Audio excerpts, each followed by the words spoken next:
thought you might be home. I wasn't sure.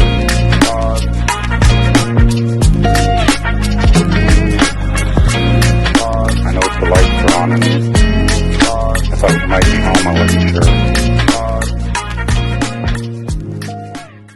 Isa sa pinakamahirap na barangay sa buong Malolos. Dahil kami po ay nakasasakupan ng coastal area. Na pagka dumadating po yung pagbaha, sa iba po ang pagbaha season lang, pero dito sa amin halos tatapat lang po kayo na panahon nga yung araw na to, low tide. Pero sa susunod po na mga araw, baha pa rin po kami. Kaya po nagtataka po yung ibang mga tumutulong sa akin. Kaya nga sabi ko, nababalitaan ng ibang mga samahan, lalo po sa katulad ninyo, na alam na laging binabaha yung lugar namin. Ito po ay hindi namin malilimutan dahil po nakita niyo po, napakarami kong kabarangay na umaasa sa mga ganitong tulong dahil ang hirap po ng barangay ay hindi sapat para isuporta sa aking mga kabarangay. Kaya sana po, sa katulad nyo nga samahan na Eagle Philippines, pagpalain po tayo ng Panginoon Diyos na sana yung samahan nyo po ay lalo pang lumawig. At alam naman po namin at hindi ba sa ibang mga kaibigan ko na sa miyembro nyo rin po na alam ko po na napakalaki ng naitutulong. Kaya po sa inyong lahat, sana po pagpalain po kayo ng Panginoong may kapal. Maraming salamat po. God bless.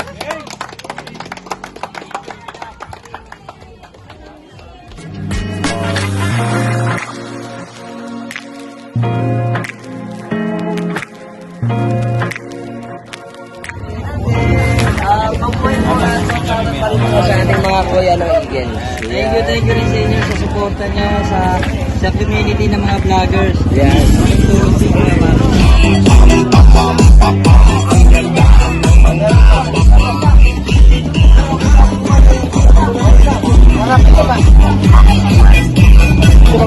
Meron.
I know the lights are on, and I thought you might be home. I wasn't sure.